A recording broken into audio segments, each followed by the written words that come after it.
Welcome to Rooted, Stories of Community-Driven Change, a special podcast partnership between Island Girls Rock and the Clara Lionel Foundation.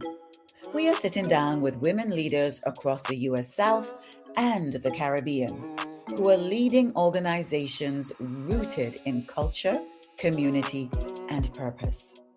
These are the voices reshaping local power structures, uplifting traditions, and proving that the most powerful innovations emerge from deep community roots.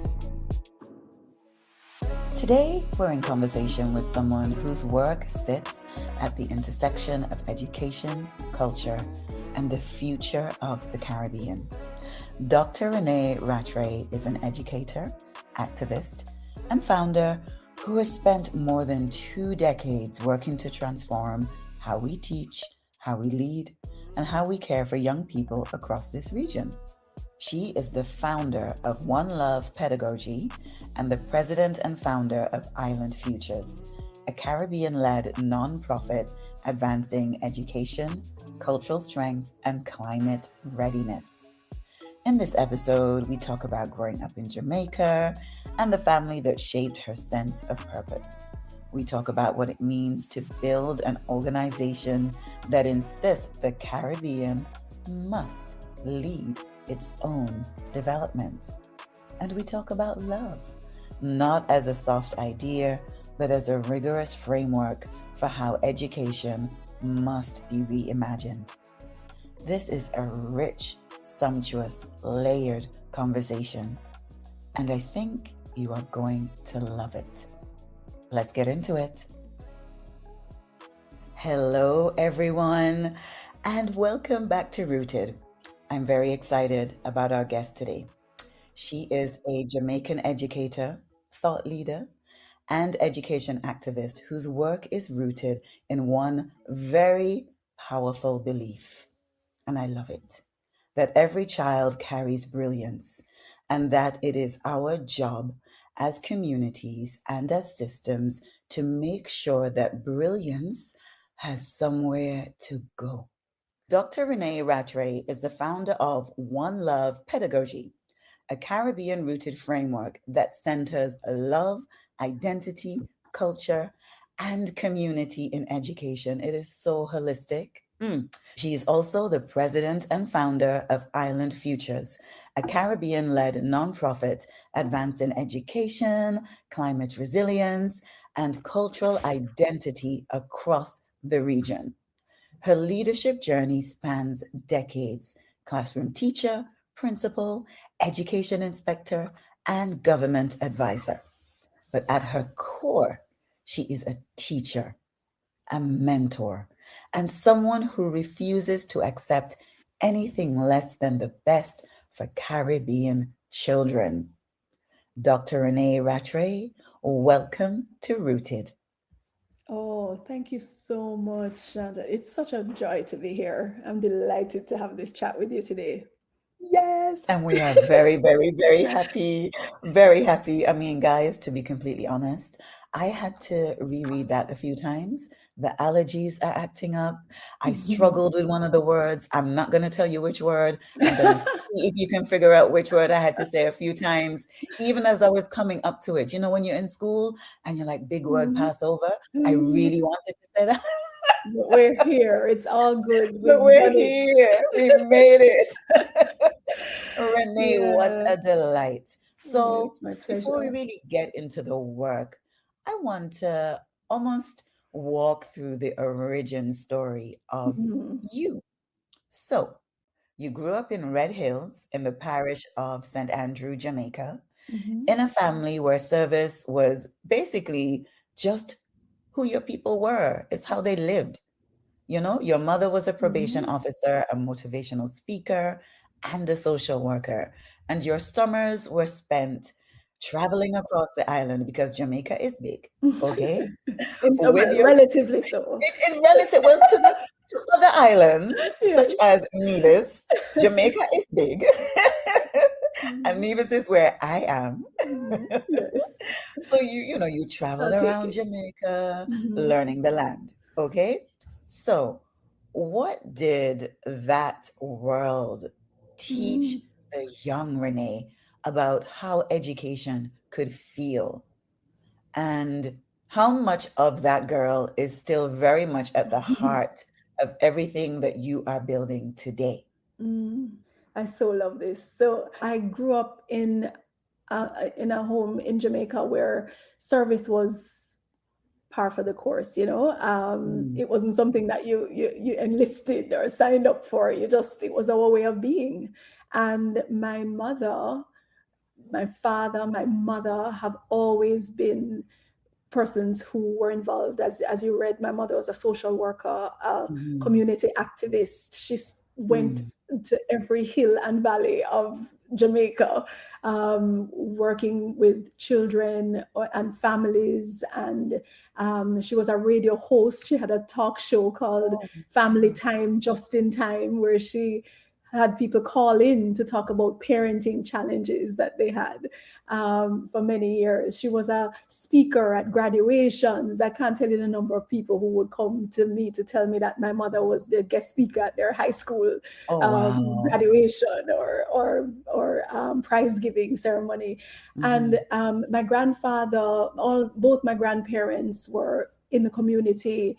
My grandparents built the Baptist church in Red Hills. Oh, my And they were goodness. like foundation people, you know, they were Mm, always the ones who persons went to. My grandfather on my father's side had he was a tailor, but he was the only guy with a car back in the day. So he took okay. all the pregnant women to the hospital. I love this. He was the MC at every wedding, you know, because he was just a community person who people relied Mm, on. And you know, I think that I come from a long line of persons who were always advocates. And so it was a absolutely. no-brainer for me to be in that, you know, to follow in those Mm, footsteps. I stand mm, on so many of those shoulders. And there was nothing that was too great for them to okay. do. Um, so whether my mother was speaking out or, you know, wherever it was, I think that what grounded me was that people are always at the center. Mm, People were always at the center. Those summers that we spent traveling across Jamaica, seeing communities, seeing different places in Jamaica wasn't just about that, but it was about seeing people, seeing yes. their joys, experiencing them, stopping on the side of the road for coconut or Mm, having conversation when doing that, you know. And I think that those kinds of experiences with my parents all the time made me love my country, love its people. You can't trade that stuff for anything, you know. no. Weekends and summers were spent doing that. And so it taught me that learning doesn't just happen inside a classroom. it Mhm. happens it happens every day. It's life. It's about people and place and the stories of people. And so that young girl is still very much here, and I carry it through in my work every day. I think I'm just building on that.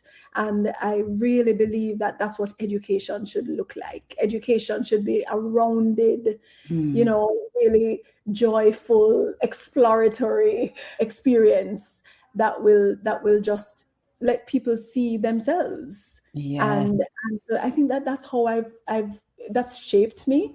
That's Mhm, shaped who I have become. You know, I think one of the things that for me in education, that's very important in education, is that I think young people need to know that they don't have to be one thing, oh, Renee. Yes. that they can explore all parts of themselves, you know, and every part of it is important, and Mm. adds value. Oh, And wow. yeah, I think too often what we do is that we pigeonhole our children from very early, and we decide who they should be, even when they're Mm. 3 or 4 or 5 or 6. We're saying, "What do you want to be when you grow up?" And Listen, I still don't know. I couldn't answer right, that question. exactly. But you know, so often we those things are determined for us from Mm, very early, and we believe that it only has to look one way. And I think one of the things I've tried to do throughout my journey as an educator is to give students, children, you know, people the freedom to explore all of themselves. And I know it kind of yes. sounds cliche, but we generally are told to leave some parts of us at the door.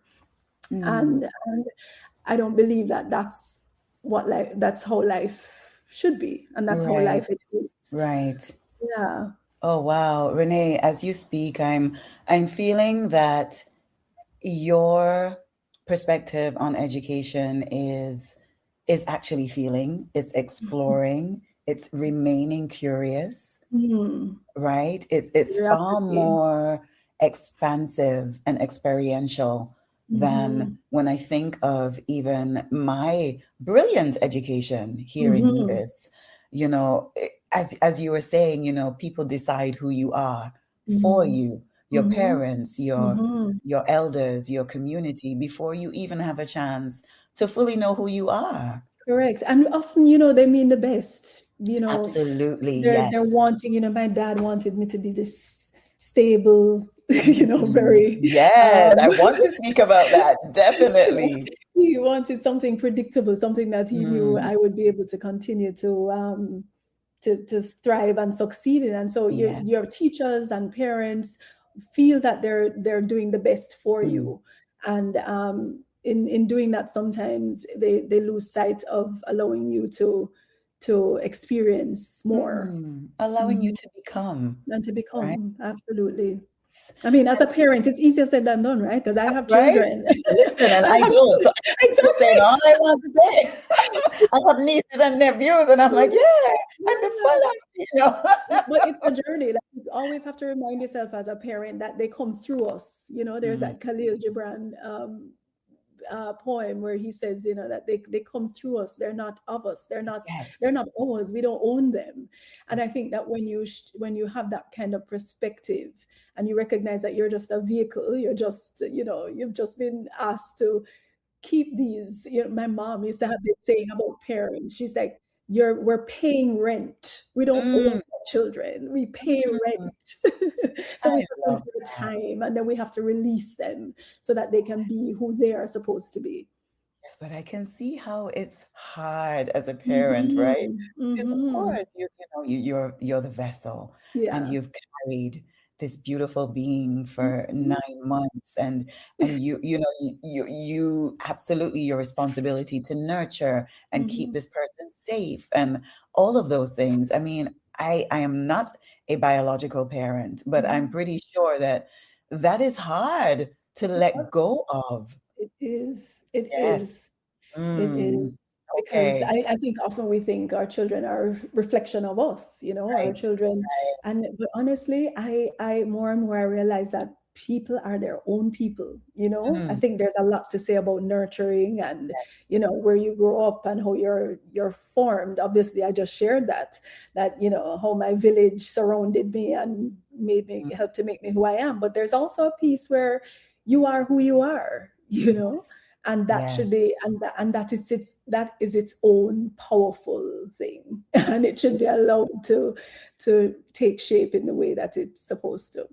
It is. Now, we referenced your dad earlier, and I do Mhm. want to speak a little bit about him because he expected you to pursue law. And like you said, it was for the stability and for Mhm. you being able to look after yourself. However, you chose teaching and very specifically special education. Mhm. How did you know that this was what you needed to be? And how did that choice quietly, but very clearly set the direction for your entire career? Mhm. Yeah, my dad and I struggled Okay. towards the end of my high school life. I did A levels, of course. I did all Right. the things. I went to Immaculate Conception High School, one of Eh, one of our comments? best, one of the best schools in Jamaica, and of course that made Right. him so proud. And I'd always been doing well in all through Mhm. prep school and all of that. I was on my A game, and Right. so he had hopes for me to become a lawyer. And traditionally in our culture in the Caribbean, and as we think, I keep saying that you have to be in a career that ends in ER or OR, like it has The to be like a doctor, the doctor or lawyer. the lawyer or whatever. And so those are the expectations. And I mean, Mm, and this is what I was referring to about deciding who you are from really early. By the time I got to third form, I had to choose my path. Yes. I had to choose if I was going to do sciences versus Yes, humanities. I remember that. Yes, all of us. And I mean, and that happens. No, that doesn't. Yeah, it happens in ninth grade, right? Third form. Third And form. you have to make a decision basically, and that determines your life pretty much. And that's that's definitely how it felt. Correct. And so I chose history and literature, and that was my path. Those were the subjects I found that I had more aptitude for, and those were the ones that I decided I was going to do. Yes. And of course, so it wouldn't have been surprising for him to feel that this was the kind of career path that I would take, because those were the expectations, I think. And so when it came time for me to decide about university, I told him that was not what I wanted to do. I had a cousin who came to live with me from England. As Caribbean people, our families or people send their children back to the Caribbean to go to school and to straighten them out, kind of thing. Yes. Go live with your auntie. So my cousin came to live with us, and he had some learning challenges, and we had to take him to one of the to the microcare center, which is a facility that supports students with learning needs. And I actually would drive him there sometimes, and then went to observe his lessons one afternoon, and then started helping him to do his work, when we were at home. And I think that's something, the bug bit me. I was just fascinated about my ability to be able to communicate and to help. And, I observed the light bulb going off, and the bug bit me. And so in my final year of sixth form, I decided I was not going to become a lawyer. I was not filling out those forms to go to UA to do that, but I was going to go to MICO and become a teacher. And let me tell you, that man, my dad, I would have loved to have been a fly on the wall for this conversation. I don't think he spoke to me for a good couple of days. He was like, this child has lost her mind, and we're not having this. But thankfully, my mother was in a place where she said, let her do what she wants to do. This is not something that we can determine, and I'm grateful for that. And I think the rest is history, because my father, there's nobody more proud than he is at this point. You see this? And I know it really, all it came down, he always wanted my happiness. There's no doubt. He had every expectation that I would be great at anything I would do. And he says that today. But his desire to ensure, he would say teachers are not paid well. You're not going to be able to live and do as well as you could if you don't choose a career that's going to give you the kind of stability you need. Yes. I think his willingness to, in the end, allow me that freedom really speaks volumes to him trusting me, and to my mother also being a champion for me to do exactly what I came to do, because teaching is a calling. Teaching is something that is, and especially special education, it feels like purpose. And it's deeply human work, which, required me to believe in children. And I don't think I had a language for it then. But what I know is that it felt right. It was my happy place. It was it was a peaceful place. It was where I felt the most joy. And I can tell you, even today, when I'm in front of a group of students or teachers, which I love to do as well. I love to support teachers and school leaders. I train principals and teachers at this point. And when I'm doing that, oh my God, Chantal, I'm in my zone. Oh gosh. But even listening to you, Renee, I'm getting goosebumps. I'm like, yes, it's that. As you said, it's that.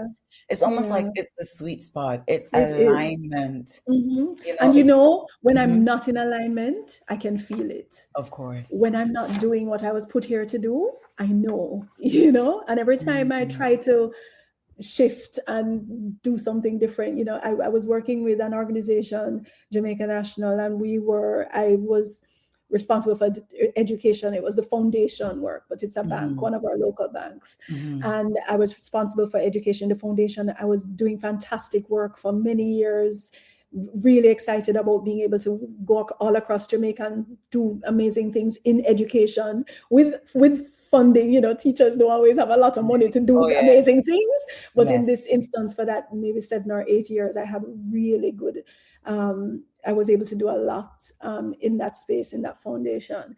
But then the CEO said, Renée, you know what, you're doing all this work in leadership and training principals and teachers all over the country. Why don't you come into the main organization in our HR department and do, learning and culture and leadership with our team, And I was like, oh, fantastic. This is another opportunity, a new space for me. Yes. And I did it.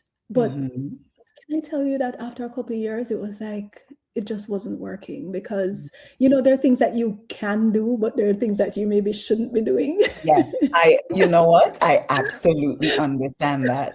I do. More than you know. Yeah. Whilst others would probably have thought, it's going fine. It came to a point for me where I was like, okay, this is a little bit out of, not perfectly centered with where you're supposed to be. And I had to put my hands up and say, okay, I need to get back to the real me, and to center myself. So this is what my life is about. This is what I was put here to do, and I'm just so grateful to have found that. I know that not many people do find out what it is that they're supposed to do. And don't get me wrong, there are days when I'm like, this part of it is driving me crazy, but the mission never changes. Your why, the why never changes. So I'm grateful for that. Absolutely. And I do want to speak some more about how you've managed to harness all of this experience, the classroom teacher, the principal, the education inspector, the government advisor, to founding your own organization, right? So you developed One Love Pedagogy, a Caribbean-rooted framework that places love. So something we've spoken about already in this conversation. So love, identity, culture, and community at the heart of education. In many professional spaces, if you say love, people are looking like, oh, what's she talking about? What do you mean love? Yeah. It really does have a way of making people feel uncomfortable. So or unserious. And it's like, what she mean love? She coming in here with she woo, right? But how do you hold that word with rigor? What does a classroom or a school system actually look like when love is not just a value on a wall, but the architecture of how the work is designed? Talk to me. Ooh, your questions, they kill me. They're the best. I think that the word love does make people uncomfortable in spaces like this, in school, in professional spaces, in schools. I mean, why should it make it uncomfortable in school? Isn't that what children need more than anything? But even in that space in school, people are concerned, people feel uncomfortable. But for me, I think love is the most rigorous thing we can commit ourselves to. Yes. Because it really demands, for me in the school, in the education setting, that we truly see every child. Yes. And that we design for every child, that we're very intentional about making sure that their needs are met. And also that we refuse systems that are going to harm or exclude or diminish any child or any person. That requires effort. It's really easy to do it, have everybody do the same thing. Yes, of course. Or be treated in the same way. It doesn't take a lot of thinking. Differentiation, for example, a technique that people tout and talk about in classrooms, about how you make accommodation for all types of learners in your classroom, is something that is really hard work. It's not easy for a teacher to do that, to make sure that you're pitching the work or giving students choice, and many children choice. And that's why we have the exam systems that we have, because it just makes more sense to have everybody do it in the same way. It really is hard. And so for me, love centers people and children in professional spaces, in classrooms. So a school grounded in love is not necessarily, that's the thing. I think when we think about love, people think, oh my gosh, this is just going to be a laissez-faire, everybody do what they want kind of atmosphere. And I don't believe that to be the case when done well. I think a school grounded in love is not indisciplined, but it's just intentional. You see it in the curriculum. You see it when culture is present, because what it says to young people is that I see you. This is who you are, and you are welcome here. I think that you see it in the approach to teaching, where students have a voice, where they're given an opportunity to speak and to share.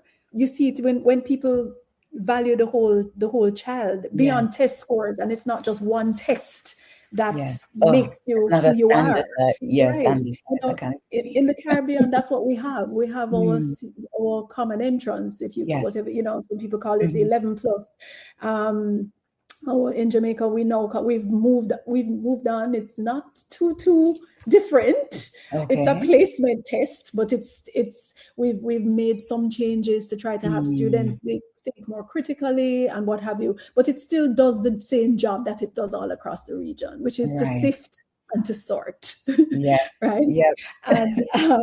And I think love does not do that. Love treats everybody equally and gives them opportunity, the same kind, different opportunities, and treats them in the same way, and gives students who need more, which is equity, right?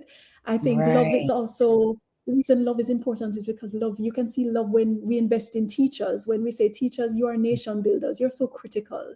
And we see the importance in you, and we invest in you. Love is how we speak to children. When I watch social media now, and if there's a violent incident in a school, oh my gosh, I don't know, Chantal, if you've read some comments from adults, from the public, describing our children. Renee, in fact, it's funny you should say that. There's so many things that are pinging off right now.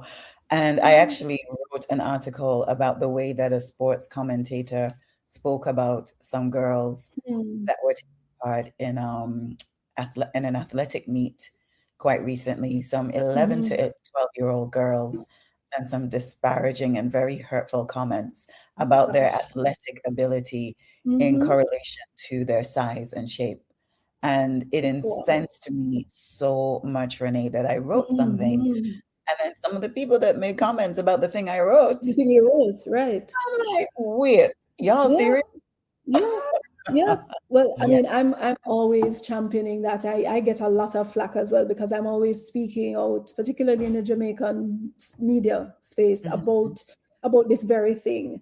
When children are having fights at school at lunchtime and after school, a lot of the times, because I've been in hundreds of schools at different times of the day, I observe that there's a lack of supervision sometimes, that there is children find things to do. When you're 13 and 14 and 15 and there's nobody in your classroom, or you're on the corridor and there's no adult presence, you do craziness. When I went to school, Sister Maureen Claire at Immaculate was on those corridors all the time. You had nowhere to run, nowhere to hide, because she was visible. She was always there.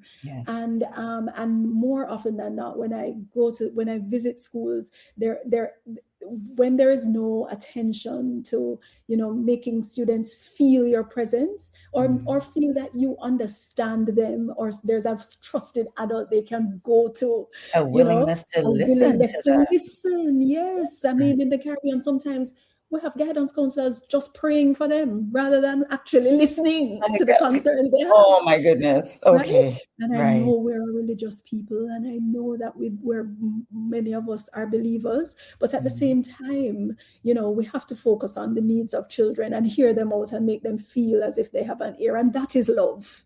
That's how we demonstrate love That is love in action in for action. sure. Yeah. So One Love Pedagogy is a framework that I've kind of put together because I'm from One Love country, but Oh, of course. also because I feel that that's one of the things that's missing from what we do in schools. Mm, I think that we discipline without restoring. We punish yes. children, the way we speak to them when they get things wrong.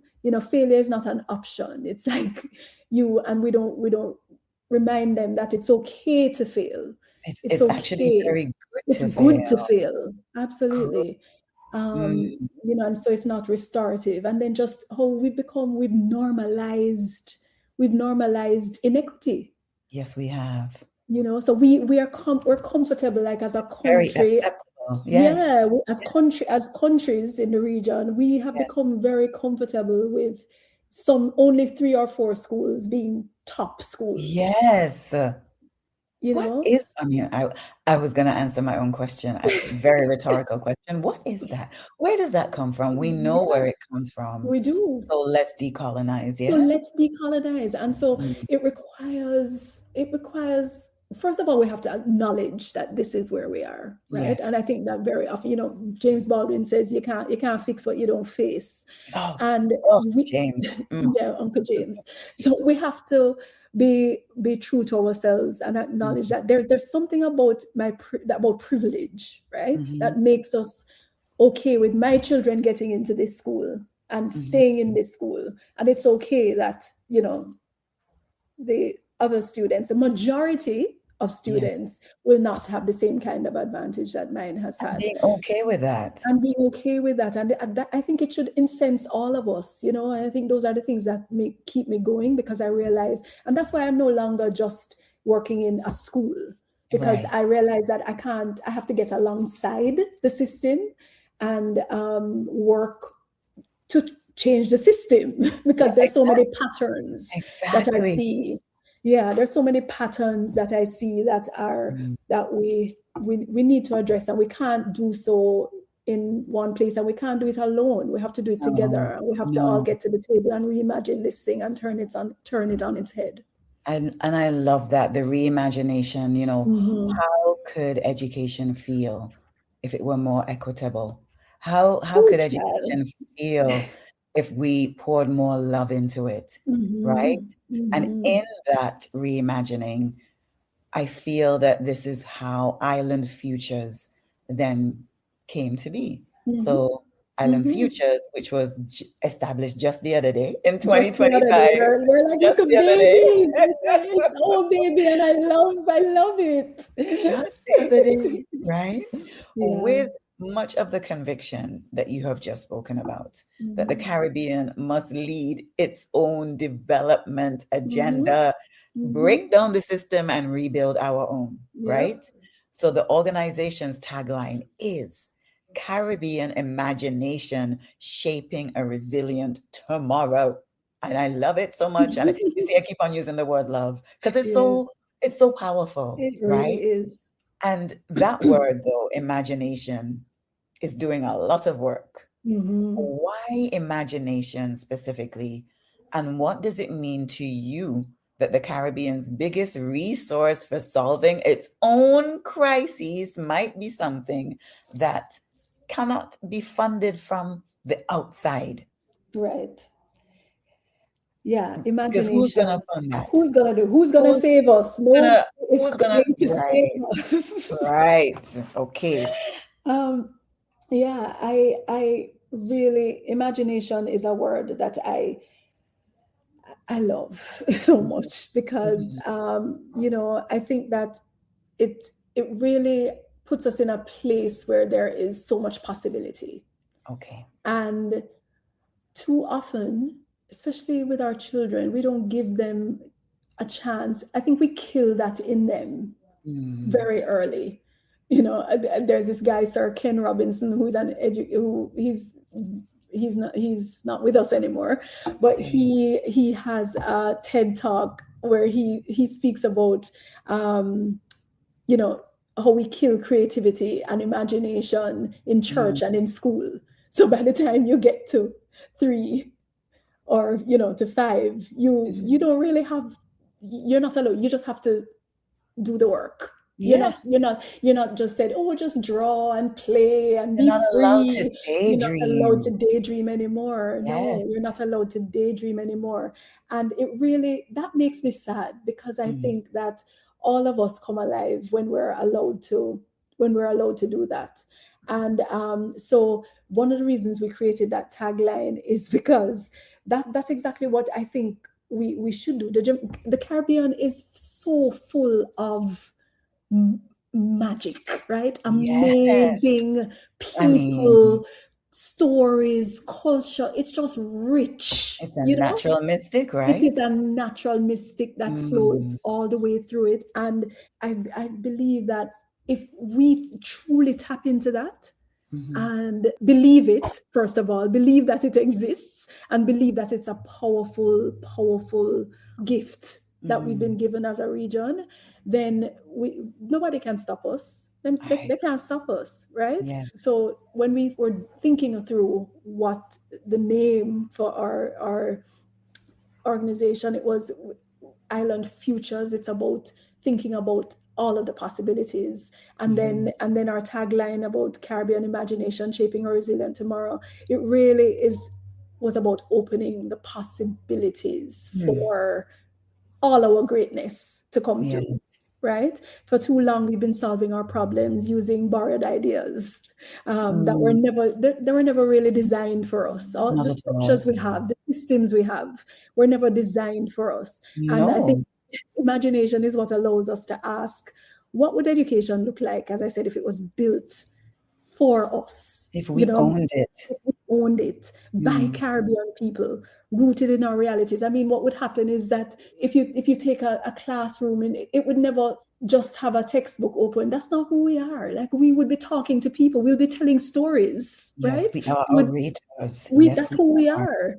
We would be Yes. sharing stories. We would have people in our community coming into our schools all the time. They would be Mm. teaching our children, Mhm. um, and that kind of exchange is what would happen. We would have music all the time because we have it in our bones. It's in our DNA. Mhm. And so I think it really is important for us to look at ourselves with new lenses.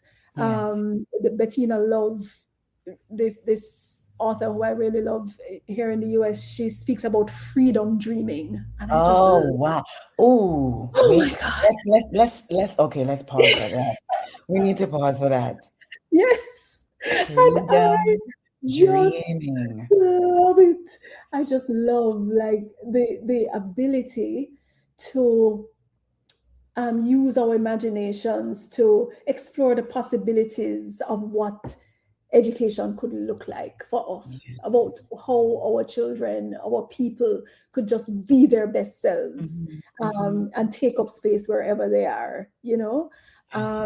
is exactly what I think Island Futures is about. Yes. And I think that there's so much that we can do, and I think that there's always been a barrier in terms of funding and Oh, how we go yes. about accessing, the Yes. resources we need to do what we what Mhm. what has to be done, and we keep starting and stopping Yeah. initiatives Yeah. because We don't we're have the not, money. we just don't have it. Let's just say it. Yeah, yeah, We yeah. don't have Hmm. the money, the Hmm. resources.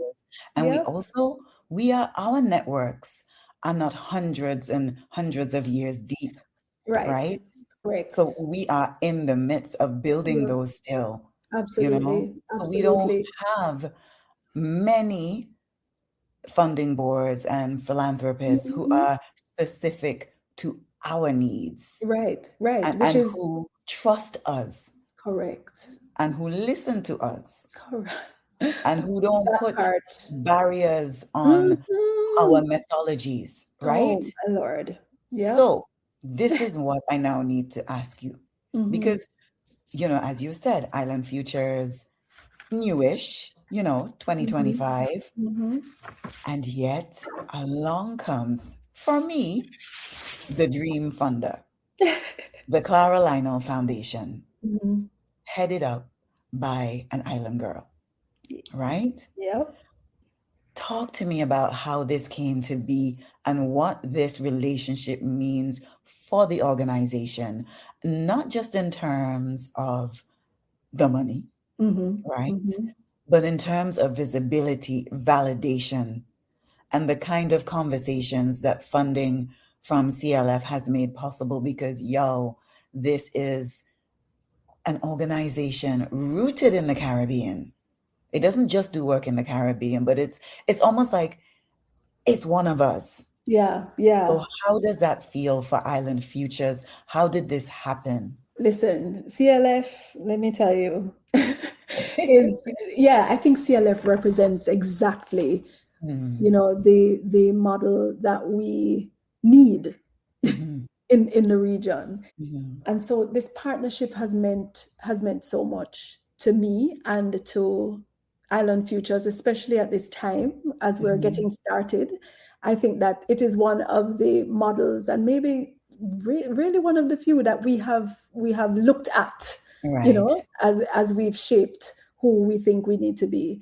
Mhm. And I think the support that we have received to date, the alignment, being seen, Yes. and valued for the work that we're doing. Because one of the things that is really special about Clara Lionel is that it's like they take chances with Mm, when you don't take. There's so many funders who you have to prove yourself, and for us yes. to have at this very early stage become associated with Clara Lionel and received such support in terms, not just in terms of funding, because they've given us funding for Hurricane Melissa, Yes. and we've done some work in Jamaica, but not just that, but just constant networking. They've opened up their entire space Mhm. to us so that we can, become connected with others, and Yes. they've invited us to different convenings that has opened up Mhm. other doors for Mm, for us. And there's nothing more powerful than that. yes. That's why this is what we need to be here for each other to do. And Mhm. I am really excited to be aligned at this time, because I Yes. sense that there is so much more on the horizon. Island Yes. Futures was inspired by the work of Prime Minister Motley. I've been Okay. honored to work in Barbados, and it's actually, we registered it in Barbados as well as in the United States. Okay. And Right. yeah, And what was the reasoning behind that? right. So we wanted to ensure, we want a global reach, but we wanted it Mhm. rooted in the Caribbean, and Mhm. and we wanted to be sure that we had a team that was globally, connected, Yes. but also very much in the trenches in the Yes. region, or still had their, even if we had board members or team members who lived outside of the Caribbean, who are living outside of the Caribbean, we wanted to make sure that they still had their whole heart was still very much within the Caribbean, and that they had their ears to the ground. And so we've been able to do that. But Island Futures came about having done work with climate resilient schools. We were Mm, funded initially, seed funded by XQ, mhm. and which is an organization that is owned by Lorraine Powell Jobs.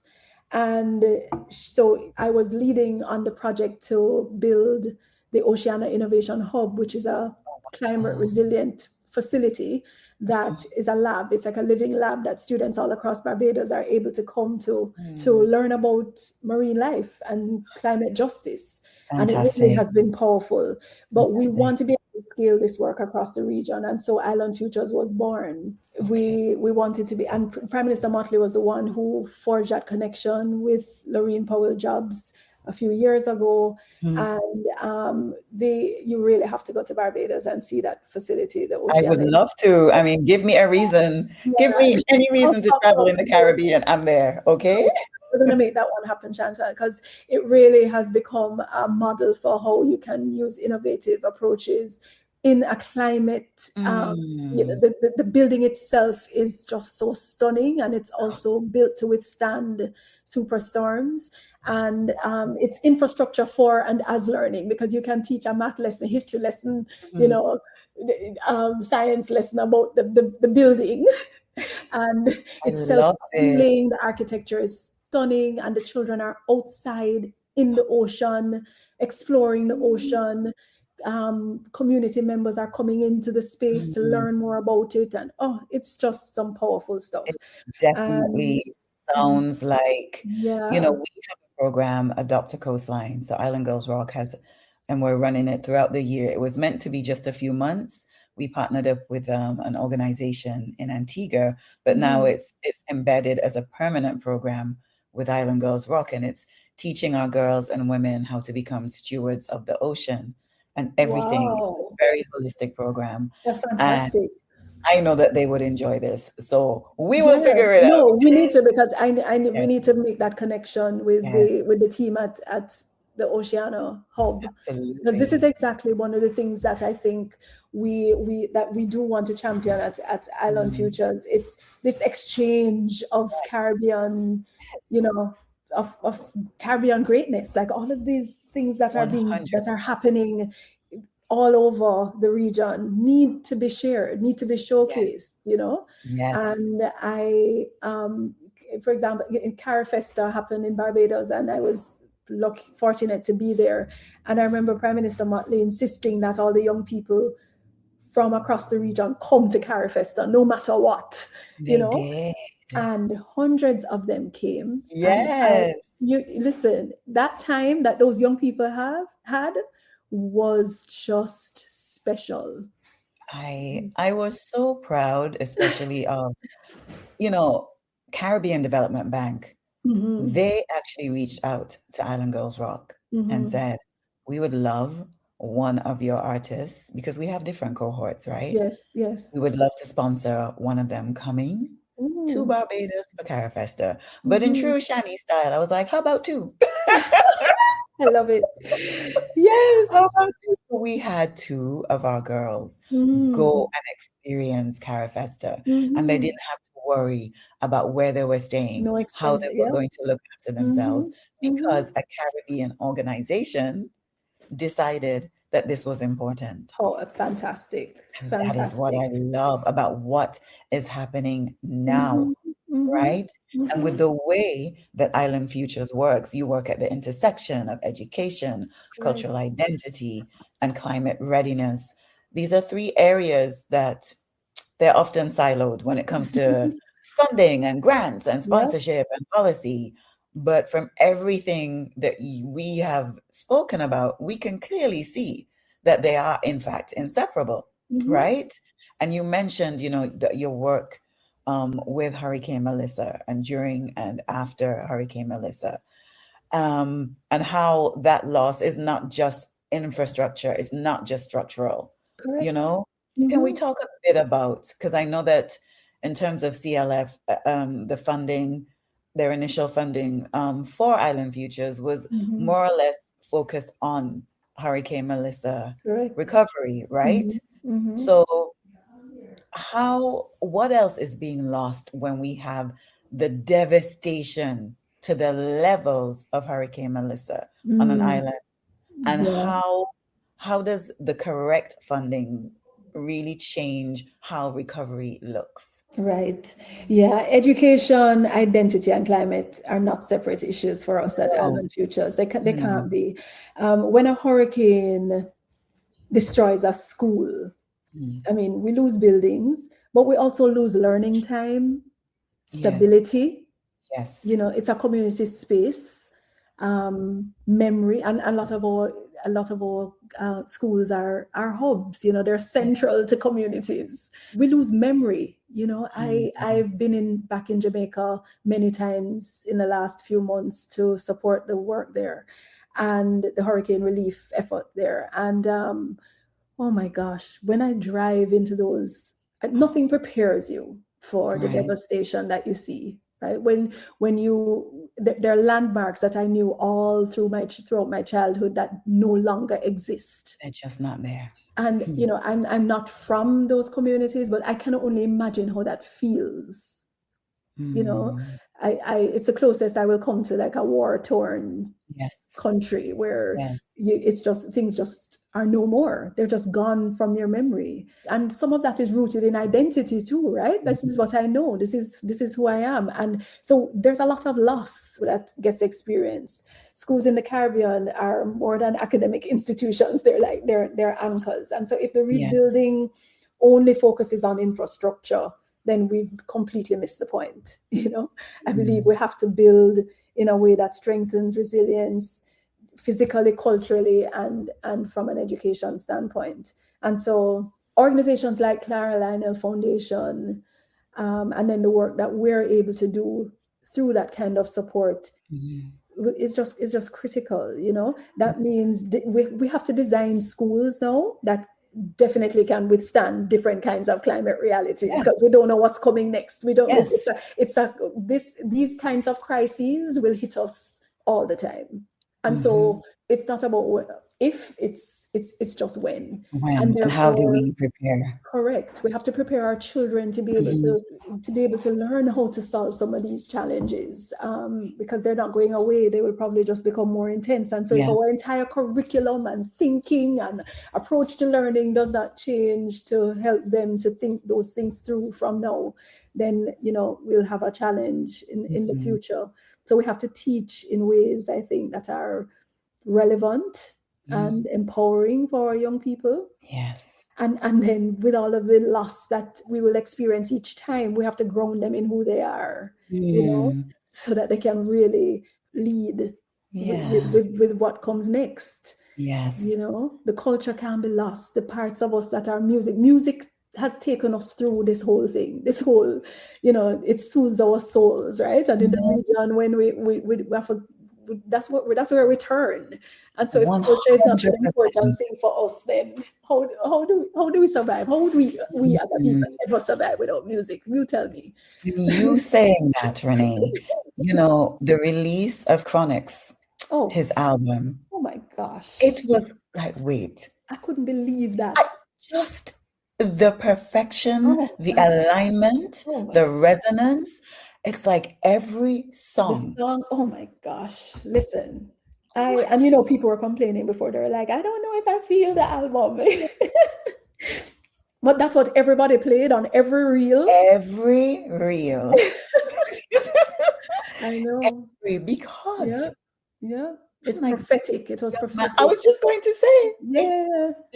This young man is a prophet. I am convinced more than ever now. Me too. Yeah. Wow. Yeah. So I think we can't separate any of those things. Our reality just doesn't allow us to do that. No. And I really want to talk some more about culture and culture being the curriculum, right? And something that you are preparing, you're in the midst of putting it all together and bringing it to Barbados later this year, right? Science, where you are steeped in culture, where science is steeped in the culture. So using our music, the calypso, the soca, the reggae, to teach science and mathematics, right? So this comes from you co-leading a version of this in Jamaica a few years ago using dance hall. Yep. Right? And my understanding is it is a philosophy underneath it, which for me is radical. I wouldn't even say quietly radical. It is radical, right? That the way our young people already think, move, and create is not actually a distraction from learning. It is the entry point. So where did that conviction come from? And even in the work that you're doing now in the relief efforts, the recovery efforts from Hurricane Melissa, what have you seen it do in young people that the more traditional lessons that we have spoken about already cannot? Yeah. So this work is deeply personal for me, and I'm a lover of the arts, all things art. I sing. That's my you should have thing. never told me that. So I mean, I've been involved in many, groups in Jamaica, the University Singers. We've, toured all over place with them, with You may a have to group sing called. us onto this No, episode. no, no, no, no. I You don't see, think so. said So you should but have I've never, always you said, should have never told me this. and I've always said that, if I wasn't a teacher, then that's what I would have done, right? Okay. So it's a part of me, and it's a part of us, right? Right. And so I have been very keen on including the work around culture in every part of the work that I do, because I've seen what happens when children feel like they have to leave some parts of them behind, Yes. Yes. and it really doesn't serve us. So Science Genius was created by a colleague of mine in New York, Professor Okay. Christopher Emden, who is he's my brother. He's become a really dear person and influence in my life. And he started this in New York with young people in schools in the Bronx, and he used hip hop to teach Oh, science. And yeah. his entire, career, he started this whole movement called the Hip Hop Ed movement, Okay. which is really a bunch of radical educators. Yeah, you use the right word, radical Yes. educators Radical. are who believe that culture should be the curriculum. Like you teach children where they are, and that's how you get their interest, and that's how you get the best out of them. And so that was a competition where they had battles, like in Jamaica. I don't know what you call it in Nevis, but in Jamaica we say you have a clash, a sound Yes, clash. a sound clash. You don't say, right? Absolutely. Okay, I so mean, it's Jamaican, but it filters down to the other right, islands. right. Yeah. So, and it really is about sparring and doing your best lyrics Mhm. and what have you. And the really great song clashes happened when I was growing up with, the dancehall artists back then. Mhm. And they're just so brilliant. I think they're amazing. They And are. this is what we've done in schools. So children, but using science. And Mm. increasingly, we've included mathematics as well Mhm. in recent times. So the students basically spend all their time putting their lyrics of science and math content Mm. to music, to the music they love, the music they listen to.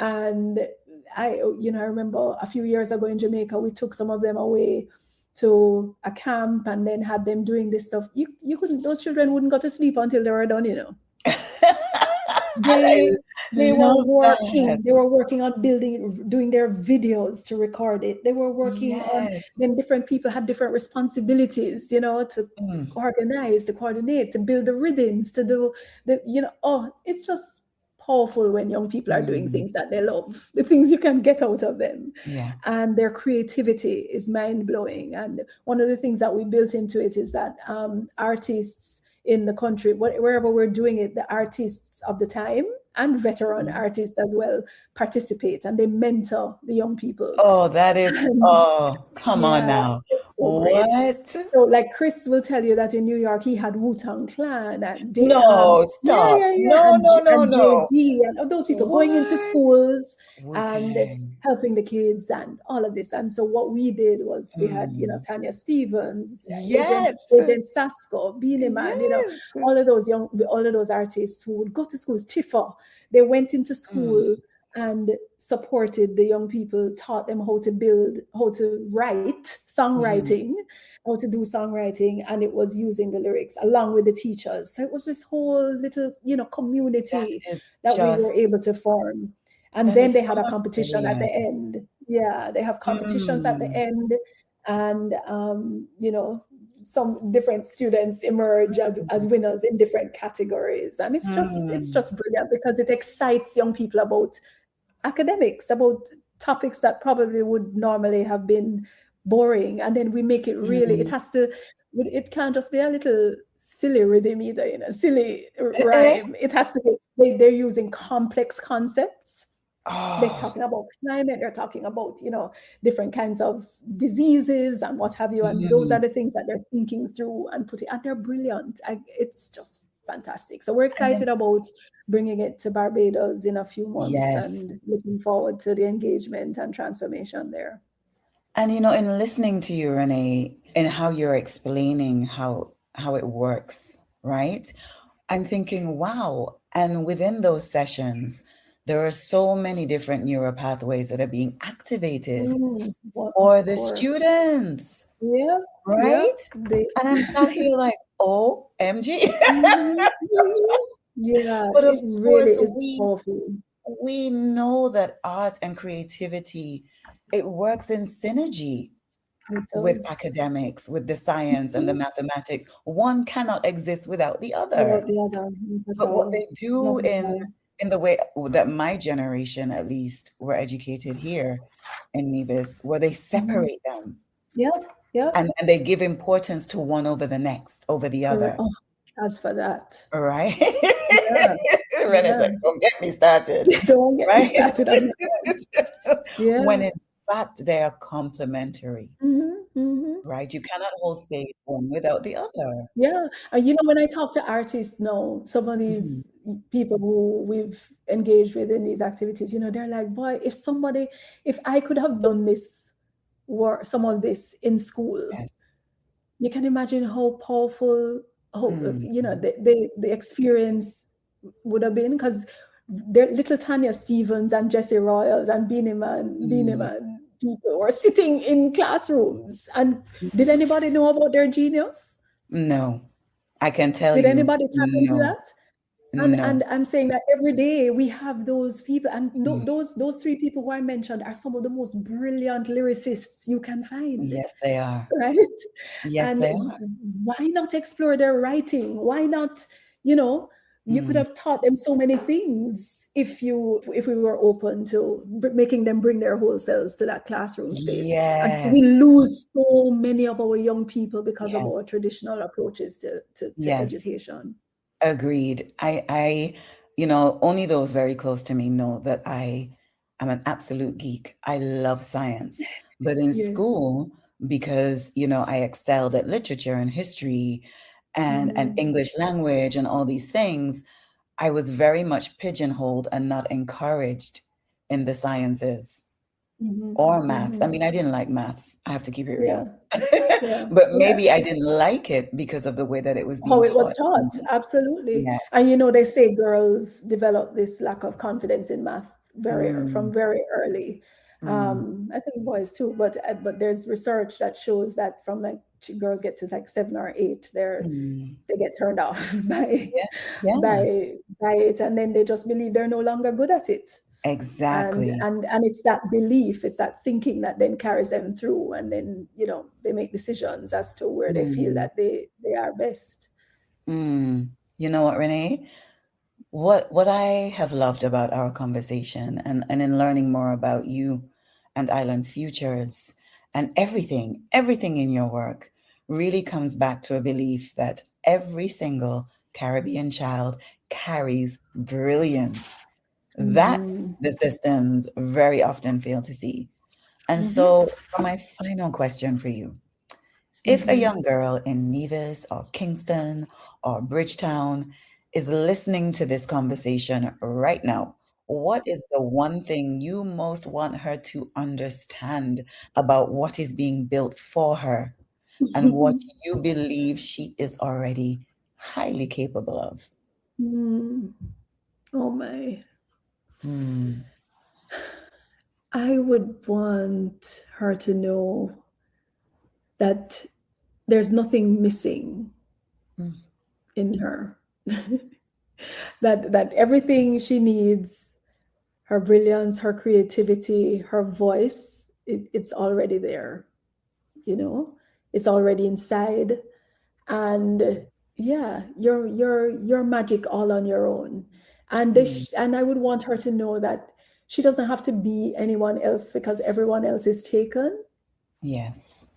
And all she needs to do is to own who she is and stand in that, Mm. stand in that Yeah. place of certainty that what she brings is enough. Mm. And it is rich, it is of value, and that she belongs. Um, so, what we're building at Island Futures is meant to create spaces where you don't have to shrink or fit into something that was never designed for you, but you get to show up fully as yourself, And you don't Yeah. have to just belong, but you also can lead. Because I think Yes. that's important. I think young people need to be given the space and the opportunity to show Lead. up brightly, but also to lead. Mm. And very often we're afraid to give them that room, you know? No, I want them to take it. I'm tired. Me too, right? I'm like, just tell me I can go to lie Please, down just, now. just take over now. Take over. Yeah, Oh and you gosh. know, I think that not enough young people hear us tell them Mm. that we believe in them. Mm-hmm.